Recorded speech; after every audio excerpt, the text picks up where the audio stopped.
Plus de 2200 morts, plus de 11 000 blessés, 58 000 bâtiments par terre pulvérisés en moins d'une minute.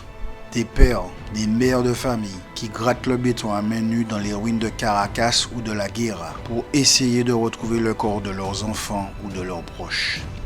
Ce qui s'est passé au Venezuela le 24 juin dernier, ce n'est pas un fait divers à l'autre bout du monde.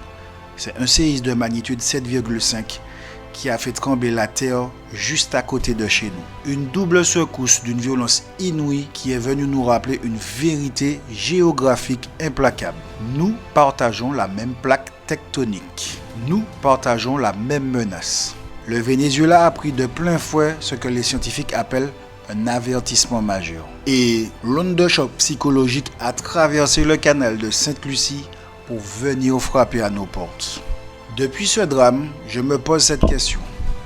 En Martinique, sommes-nous prêts?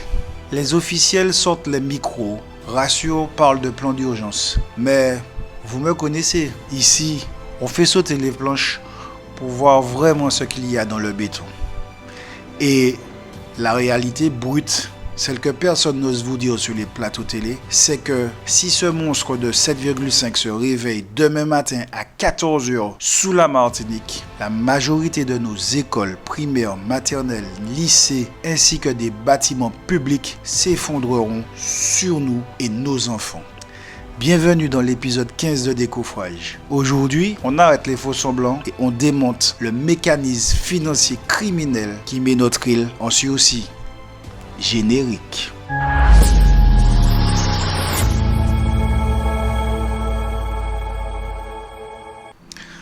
Pour comprendre pourquoi on est en danger, il faut comprendre ce mot, la dette grise. Cette dette, ce n'est pas une dette financière classique que vous lisez dans les comptes de vos communes. La dette grise, c'est la pire de toutes. C'est le coût accumulé de tous les travaux d'entretien de confortement structurel et mise aux normes qu'on a reportés d'année en année sous prétexte qu'on n'avait pas les fonds. Dans le BTP, on connaît par cœur la règle d'or. 1 euro d'entretien préventif non dépensé aujourd'hui sur un bâtiment, c'est 5 à 10 euros de travaux de reconstruction lourde 10 ans plus tard. À force de dire, on verra ça l'année prochaine, nos infrastructures ont vieilli, le béton a fatigué et on s'est retrouvé face à un mur. Et pour cause, pour mettre l'ensemble du bâti public des Antilles aux normes parasismiques obligatoires, la fameuse norme Eurocode 8, l'État a posé un chiffre sur la table.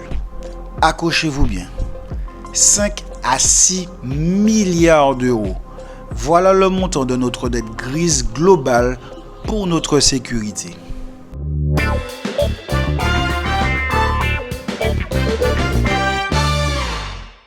Regardons maintenant les bilans officiels de la DEAL Martinique. Au lancement du plan séisme Antilles, 212 écoles primaires et maternelles gérées par nos communes ont été classées comme urgence absolue. Des écoles où vos enfants, vos neveux, vos petits-enfants, vos cousins vont s'asseoir tous les matins. Après des années de procédures, savez-vous combien de ces 12 écoles ont été réellement livrées, sécurisées et certifiées parasismiques? 33 écoles. 33 sur 212. C'est-à-dire, plus de 75 de nos écoles de quartier sont aujourd'hui des bombes à retardement structurel. Et si vous regardez le secondaire, le constat fait encore plus peur.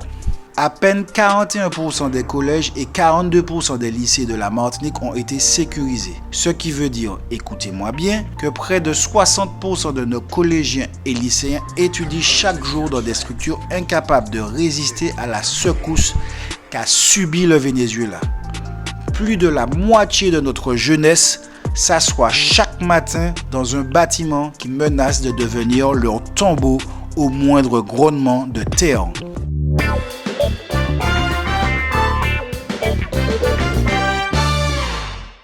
Alors, pourquoi nos maires ne font rien? Est-ce qu'ils s'en foutent? Non, c'est plus vicieux que ça.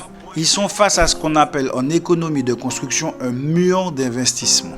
Prenons un exemple récent. La commune du Marin, pour réhabiliter et reconstruiront seulement 2 groupes scolaires, Cap-Marin et Cobaril, la facture totale s'est élevée à 11,5 millions d'euros.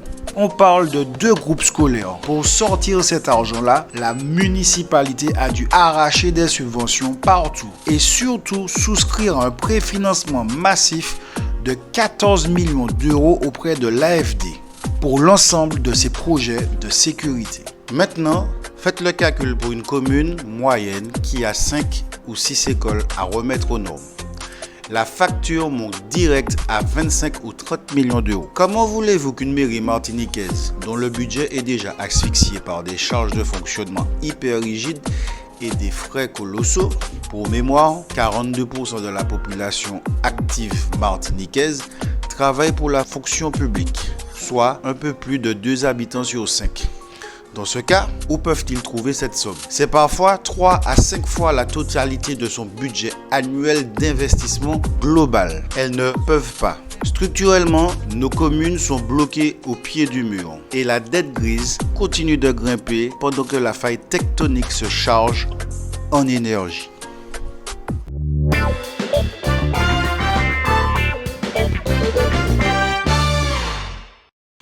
Bon, on ne va pas rester là à pleurer et attendre la catastrophe. Vous me connaissez, chez Décoffrage, quand on démonte un mauvais coffrage, c'est pour couler un meilleur béton. Des solutions existent, mais elles demandent du courage politique, de l'audace entrepreneuriale et un changement radical de méthode.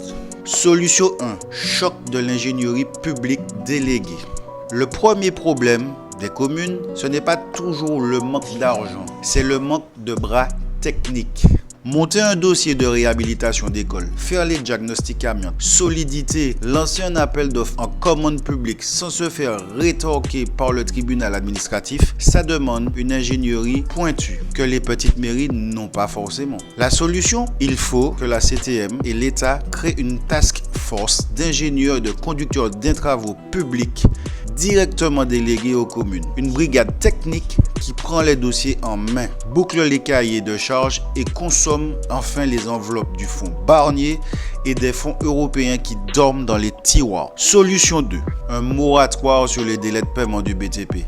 Je le redis encore. Aujourd'hui, quand une commune lance enfin un chantier de réhabilitation, elle met parfois des mois à payer les entreprises locales. Pour nos PME et nos artisans du BTP en Martinique, c'est mortel. On ne peut pas demander à des chefs d'entreprise de sécuriser des écoles du pays si les chantiers les mettent en faillite. Il faut imposer un système de paiement direct et garanti par la Caisse des dépôts ou la Banque des territoires ou même la CTM pour tous les chantiers liés au plan séisme. L'entreprise travaille, l'État valide. L'entreprise est payée à 30 jours maximum. Point barre. Solution 3.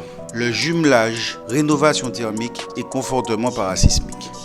Quitte à casser le béton pour le renforcer, faisons une opportunité d'avenir. On ne peut plus penser les chantiers en silos. Il faut systématiser le jumelage des travaux. Parasismique de l'autre, transition écologique de l'autre. Isolation, ventilation naturelle, des classes pour virer les climatisations budgétivores. Toiture résiliente et solaire. En connectant le plan séisme avec le budget des contrats relance et transition écologique, on double les ressources de financement et on réduit de moitié la facture globale pour les communes.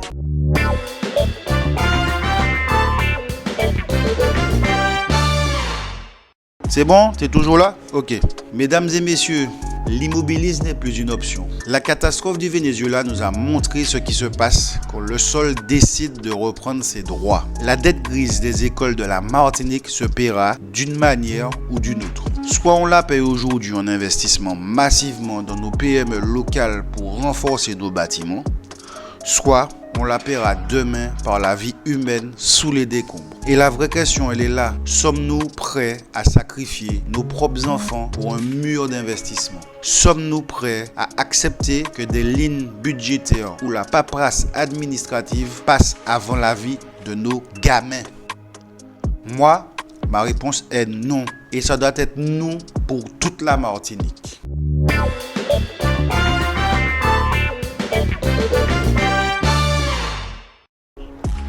Les entrepreneurs du BTP sont prêts, les compétences sont là sur le terrain. Ce qu'il manque, c'est la fin de la lourdeur administrative. Et vous, dans votre commune, qu'en est-il?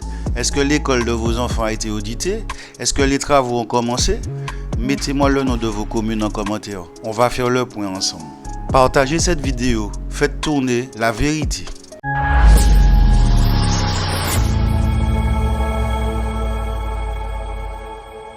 C'était le dernier épisode de la saison 1 de Décoffrage. Je voudrais vous remercier, vous, mes 153 abonnés YouTube et mes 1500 abonnés TikTok.